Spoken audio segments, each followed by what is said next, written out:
Deyirsinizsə ki, mən 11-ci sinifi bitirib xaricə getməliyəm. Dostlar salam. Bugün sizinlə xaricdə necə bakalavr təhsili ala bilərsiniz bu haqqda danışmaq istəyirəm. Məni tanımayanlar üçün mən Dəniz, Hong Kong Universitetinin 1-ci kurs tələbəsiyəm. İlk öncə çox təəssüflər olsun ki, bizim qarşılaşdığımız problemlərdən biri olur ki, Azərbaycanda orta təhsil sadəcə 11 ildən ibarətdir. Lakin bir çox ölkələrdə bu 12 və yaxud da 13 ildir. Ona görə də bir növ attestatlar bir-biri ilə uyğunlaşmır. Beləliklə biz məktəbi bitirdikdən sonra çox limitli sayda universitetə əslində müraciət edə bilərik. Bu zaman siz nələr edə bilərsiniz? İlk öncə, əgər bakalavr təhsilini artıq xaricdə başlamalıyam, bu zaman yaxşı olar ki, ilk növbədə araşdırasınız ki, birbaşa, yəni Azərbaycanda 11-ci sinifi bitirdikdən sonra hansı universitetlərə ümumiyyətlə siz müraciət edə bilərsiniz və şansınızı sınaya bilərsiniz. Əgər 11-ci sinifdən birbaşa getmək sizdə alınmırsa, ola bilsin ki, gec qərar vermisiniz xaricdə təhsil almağa. Ola bilsin ki, sadəcə olaraq hansı səbəblərə görə alınmayıb, amma yenə də siz bakalavr təhsilini xaricdə almaq istəyirsiniz.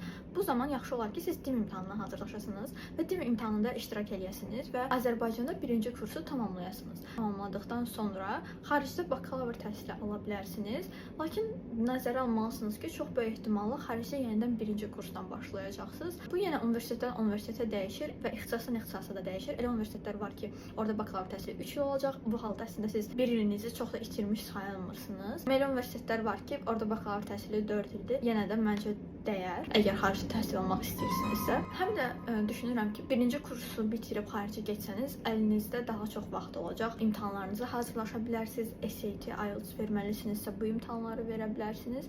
Biraz daha çox vaxtınız olur. Sadəcə problem ondan ibarət olur ki, DİM imtahanına da mütləq şəkildə hazırlaşmalı olursunuz. İmtahanda iştirak etməli olursunuz və hər hansı bir universitetə mütləq şəkildə qəbul olmalı olursunuz. Və mütləq şəkildə nəzərə almalısınız ki, əgər siz 1-ci kursu bitirib xaricə gedəcəksinizsə, böyük ehtimal sizdən 1-ci kursun transkriptini istəyəcəklər. Ona görə çalışın ki, qiymətləriniz də yaxşı olsun. Bundan əlavə olaraq, bütün bakalavr təhsilini xaricdə almaq istəməyənlər üçün və yaxud da ola bilsin hansı səbəblərdən alınmır, müəyyən exchange proqramları ilə maraqlana bilərsiniz. Exchange proqramları nələrdir? Bir növ bir semestr və yaxud da bir il gedirsiniz, başqa universitetdə oxuyursunuz. Deyək ki, Azərbaycanda hər hansı bir universitetə qəbul olmusunuz, ikinci və yaxud da deyək ki, üçüncü kursda gedirsiniz, bir semestr və yaxud da bir il müddətində başqa bir universitetdə oxuyursunuz xaricdə və sonradan geri qayıdırsınız. Və bu formada bir çox mübadilə proqramları var. Məncə bunlardan da yararlanmaq olar. Bugünkü videomuz bu qədər. Əgər xaricdə təhsillə bağlı başqa suallarınız varsa, şərhlərdə qeyd edə bilərsiniz. Sağ olun, görüşərik.